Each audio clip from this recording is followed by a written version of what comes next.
Et quand la tristesse arrive, je sais tu es là, toujours près de moi. Bon mercredi, bienvenue dans votre émission La Victoire de l'amour. J'espère que vous allez bien. Aujourd'hui, pour cette chronique 20 ans d'amour, je vous présente quelqu'un qui m'a marqué. C'était en 2001, c'était à Paris. Il s'agit de Tim Guénard. Imaginez cet homme qui a écrit plusieurs livres, mais le premier, L'amour plus fort que la haine. Il avait été abandonné par sa mère. Son père l'avait battu et à l'âge de 8 ans, tous ses membres étaient brisés. Il était dans un hôpital pour enfants, évidemment, et il attendait d'être en adoption. Mais le seul rêve qu'il avait dans sa vie, à 8 ans, c'était de guérir pour aller tuer son père. Et écoutez-le bien, ça va être sur les 2 prochaines semaines, un des personnages que j'ai rencontré qui m'a le plus marqué de Paris, Tim Guénard, et son épouse, elle travaille au Sanctuaire de Lourdes, en France.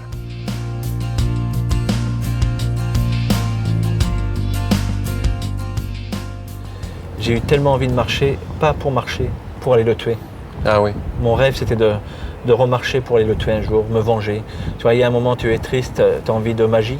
Puis il y a un moment, tu n'as plus envie de magie. Je sais pas, il faut t'agripper à quelque chose pour vivre. Et quand vous êtes sorti de l'hôpital, il se passe quoi? Ben, je savais pas où j'allais d'abord. Je suis allé à l'assistance publique, un orphelinat d'État. Et puis là, j'ai découvert autre chose. J'appartenais plus à personne puisque ma maman elle était partie, elle m'avait abandonné. Et puis mon papa était déchu des droits paternels, c'est-à-dire qu'il n'avait plus le droit d'être mon père. Et du coup, j'avais le droit d'être adopté ou parrainé. Et on mettait les enfants en ligne tous les jeudis et on avait le droit à 3 jeudis. Et les gens de la ville ou de la campagne venaient choisir des enfants. Alors les enfants qui sont jolis, ils gagnent tout de suite, toi. Puis les enfants qui sont pas beaux parce qu'ils ont été cassés en morceaux, ils ont le droit de revenir. Tu sais, on est un peu comme des fruits périmés ou une bouteille, tu vois. Il manque une étiquette, les gens ils vont le remettre. Pourtant, s'ils avaient soif ou faim, l'étiquette c'est pas grave. Tu vois, et on est un peu comme ça. Mais la première fois, tu sais pas, alors t'es pas triste. Et la deuxième fois, la nuit, tu peux pas dormir. Le mercredi, tu rêves que tu vas gagner une maman d'occasion. Tu vois, t'as tellement envie d'avoir une maman que tu rêves de magie. Puis tu t'imagines qu'elle va te mettre la main sur la tête, là, une dame, et puis tu vas passer la porte. Et puis manque de peau le soir, c'est pas comme ça. Il y en a 2 qui n'ont pas gagné une maman d'occasion. Et l'autre enfant, c'était un enfant battu aussi. Et il me dit, tu sais pourquoi on n'a pas été choisi? Et je dis non. Et puis il me dit, c'est parce qu'on est moche. Et c'est à ce moment-là où tu te rends compte que t'es pas beau. Et qu'il y a les gens beaux et les gens pas beaux. Et là, ça craint. Ça craint. Et une nuit, j'étais triste de ne pas avoir gagné le moment d'occasion et j'ai pleuré. Et on m'a dit de me taire et comme je me taisais pas, on m'a fait... Et comme je me taisais toujours pas, on m'a jeté un brodeau au visage puis on m'a dit, chiale, tu pisseras un coup de moins. Et c'est le jour où je suis devenu un enfant tordu. Ah oui. Et ce que je voudrais dire aux gens, c'est qu'un enfant qui pleure ou même un grand adulte, il ne faut jamais se moquer des larmes parce que tu vois, dans nos jolis pays, il pleut, ça nettoie les feuilles des arbres, les toitures, les bagnoles. Nous, c'est pareil. Si on peut pleurer, on a le droit de se nettoyer. Et si on ne peut plus pleurer, on devient des enfants indélicats. Et du coup, des jeunes hommes ou des jeunes filles indélicats. C'est-à-dire, on ne peut plus supporter ces choses-là. Alors surtout, laisser pleurer les petits-enfants et les grands adultes. Tu vois, c'est ici, dans ce coin-là, où je venais dormir la nuit. Il y avait des taillis et des buissons et dans lesquels je me cachais et personne ne voyait que je dormais là. Et c'était super. Notre Père qui es aux cieux, que ton nom soit sanctifié, que ton règne vienne, que ta volonté soit faite sur la terre comme au ciel. Donne-nous aujourd'hui notre pain de ce jour. Pardonne-nous nos offenses comme nous pardonnons à ceux qui nous ont offensés. Ne nous laisse pas entrer en tentation, mais délivre-nous du mal, car c'est à toi qu'appartient le règne, la puissance et la gloire pour les siècles des siècles. Amen. C'est toujours avec une grande joie que je vous parle de ce bel ange de Noël, collection 2014. Je vous rappelle qu'il est plaqué argent, orné de beaux petits zircons, et évidemment, il est déjà béni. Et c'est avec un don de 25 $. Et si vous en voulez deux, parce qu'il se donne tellement bien en cadeau, il est absolument magnifique. Il y a même des gens qui l'ont reçu et qui rappellent pour en avoir d'autres, parce qu'ils veulent en donner en cadeau en cette période de Noël qui s'en vient. Alors, et pour ceux qui se demandent pourquoi je dois parler d'argent dans une émission de télévision religieuse en plus, bien, c'est tout simple. La réponse, elle est simple, c'est qu'on doit payer pour être à la télévision. On n'a pas de subvention. C'est seulement les dons des gens qui permettent depuis 20 ans de soutenir cette émission catholique sur l'ensemble du réseau TVA. Alors, merci de tout cœur. Je vous donne l'adresse. La Victoire de l'Amour, casier postal 120, succursale Boucherville à Boucherville. Le J4B 5E6, je vous la redonne. La Victoire de l'Amour, casier postal 120, succursale Boucherville à Boucherville. Le J4B 5E6. Également par téléphone, par carte de crédit du lundi au vendredi de 8h30 à 16h30 dans le 514-523-4433, 523-4433 ou sans frais, le 1-888-811-9291, 1-888-811-9291 et aussi sur notre site Internet qui est tout nouveau. Il est un petit bébé maintenant, vous allez voir comment il a changé. Il est tout simple, c'est le www.lavictoiredelamour.org. Alors, je vous rappelle, cet ange de Noël, collection 2014, il est plaqué argent, orné de petits zircons et évidemment, il est déjà béni. Merci de tout cœur de votre grande générosité. Merci de votre soutien. Merci de votre prière.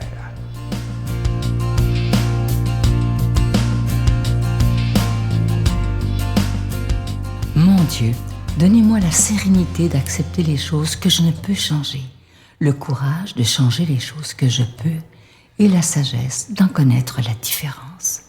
Amen. Quand je vous dis passionné de la parole de Dieu, vous le reconnaissez toujours, l'abbé Robert Lemire.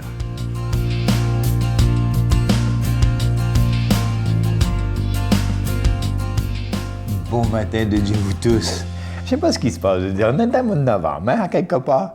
C'est que l'Évangile, encore d'aujourd'hui, moi, elle me bouleverse. Je vais la lire au complet, puis on reviendra dessus, OK? Parce que si j'arrête dedans, je pense que je n'aurai pas le temps de la lire au complet. Écoutez bien ça. Jésus parlait à ses disciples de sa venue. On portera la main sur vous, on vous persécutera, on vous livrera à la synagogue, on vous jettera en prison, on fera comparaître devant les rois, des gouverneurs, à cause de mon nom, et ce sera pour vous l'occasion de rendre témoignage. Ben là. Tu sais, là, si ça, là, c'est... Bon, ben Robert, voici, si tu me suis, c'est ça qui va t'arriver, là. Ben, c'était une très mauvaise façon de m'appeler puis de dire, viens-t'en. Ça me tente pas d'y aller, moi, là. Tu sais, ça fait... Mais pourquoi il me parle comme ça? Je te jure, si c'était une annonce, là, tu dis, moi, je vais pas là, c'est pas vrai. Mais pourtant, on y voit pareil. Qu'est-ce qui se passe? Il faut lire la fin parce que là, je serais parti, là. Regardez ça. Il dit, mettez-vous dans la tête, OK, que vous n'avez pas à vous soucier de votre défense. Bon, il y a moins ça de bon. Moi-même, je vais vous inspirer un langage et une sagesse à laquelle tous vos adversaires ne pourront s'opposer, ni résistance, ni contradiction. Bon, déjà, il me dit, ben écoute, Robert, oui, c'est ça qui va arriver, là, mais, OK? Vous serez livrés même par vos parents, vos frères, votre famille, vos amis. Ils feront mettre à mort certains d'entre vous. OK? Vous serez détestés de tous. OK? À cause de moi. Mais Robert, inquiète-toi pas un cheveu de ta tête va être perdu, car c'est par ta persévérance que tu vas obtenir la vraie vie. Elle a beaucoup broyé, tu sais. Mais là, j'ai rien dit quelque chose. Puis tu sais, je prends le temps, j'ai médite aussi, puis je l'ai pris surtout. Puis je pense que c'est important. J'ai dit, c'est vrai, j'ai dit, ça me fait penser aux béatitudes. Tu sais, il dit, bienheureux le pauvre, bienheureux le doux, bienheureux ceux qui pleurent, bienheureux ceux qui ont faim et soif de justice, heureux les miséricordes, heureux les cœurs purs, heureux ceux qui couvrent la paix, heureux ceux qui... Hein? Il dit tout ça, heureux es-tu, puis tu vas avoir le salut éternel. Mais il dit comment ça? Heureux êtes-vous lorsqu'on vous insulte, qu'on vous persécute et qu'on fausse vraiment des choses contre toi à cause de moi. Soyez dans l'allégresse car vous venez de gagner votre ciel. Donc, dans le fin fond, il nous dit, si tu vis toutes les béatitudes, là, si tu aimes, tu pardonnes ça, on va rire de toi, on va faire ça d'avant. Puis ça se peut qu'on te persécute même. Un peu la même chose que lui. Mais il reste que... Puis si je pense que c'était la semaine passée, je ne me rappelle pas quel était ce que vous avez parlé de ça. Tu sais, quand on prépare notre vie de demain, hein, notre mort, etc. Bon, ben moi, j'ai réalisé que lui, il allait me dire, Robert, tu veux-tu être bien, toi, dans ta peau? Tu veux-tu être heureux? Ben si tu veux être heureux, là, écoute-moi bien, fais ce que je te dis, prends-moi comme témoin, OK? Puis vis ce que moi j'ai vécu. Dans le fond, il me demande de vivre les béatitudes, OK? Vis-les. Tu vas trouver une paix intérieure incroyable. Tu vas être vraiment bien. Puis qu'est-ce qui va te soutenir? C'est ton amour. Puis là, j'ai regardé, hein? C'est... Qu'est-ce qui a tenu les martyrs, le monde qui se sont fait persécuter à cause d'une chose? C'est l'amour de Dieu. Leur amour. Puis combien de sacrifices tu as fait? Combien de souffrances que tu as eues à cause que tu as aimé ton enfant?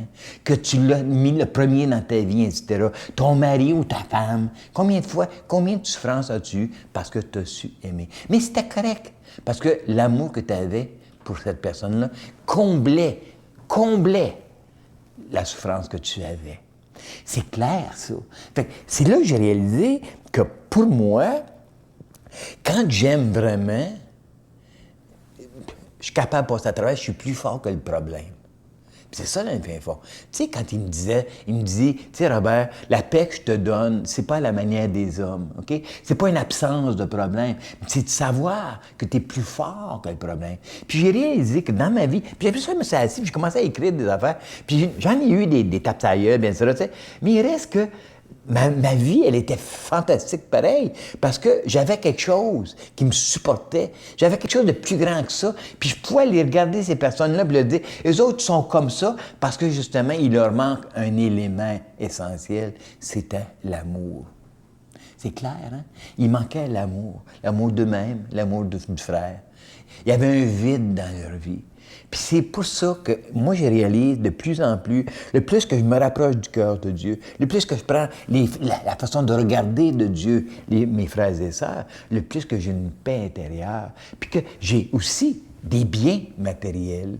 Parce que quand tu vis bien ta spiritualité, tout ça, ça se reflète sur ta façon d'être à l'extérieur. Puis oui, tu vas en avoir des personnes qui vont parler contre toi. Il y en a, tu sais, là, il y en a.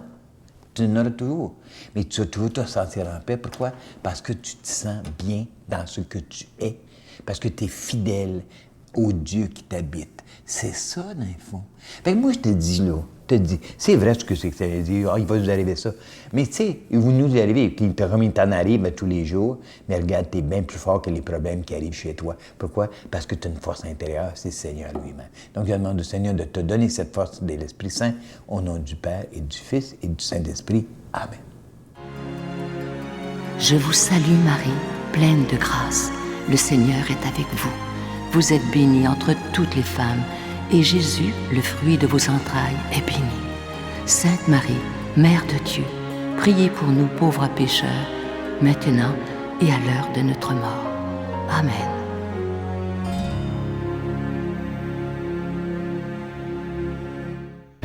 Venez célébrer avec nous le 20e anniversaire de la Victoire de l'amour en compagnie de Monseigneur Christian Lépine, archevêque de Montréal, l'abbé Robert Lemire, l'abbé Robert Jolicoeur, Dolly Dimitro, Jean-Marc Chaput, Sœur Angèle et Sylvain Charon, et en chanson, Miguel Padilla, Frédéric Coucou, William Coallier, Robert Lebel, Giorgia Fomenti et un mini-spectacle de l'unique Michel Louvain, le samedi 16 mai 2015 à 13h à l'Arena Maurice Richard de Montréal, métro Vio.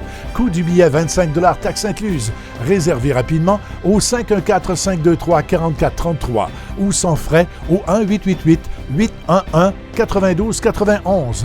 Un grand rassemblement d'amour et de foi inoubliable. Il me reste que le temps de vous souhaiter une belle journée aujourd'hui. Prenez le temps, comme je le dis souvent, prenons le temps, moi aussi d'ailleurs, de regarder ce qu'il y a de beau et de grand dans notre société. Malgré qu'on est envahi de mauvaises nouvelles, il y a toujours quelque chose de beau autour de nous. Je vous souhaite une belle journée. À demain. Noël, Noël, Sainte nuit de Noël, es-tu Jésus, toi qui descends du ciel, emmène-moi avec toi, je t'en prie, Seigneur Jésus, je ferai tout petit.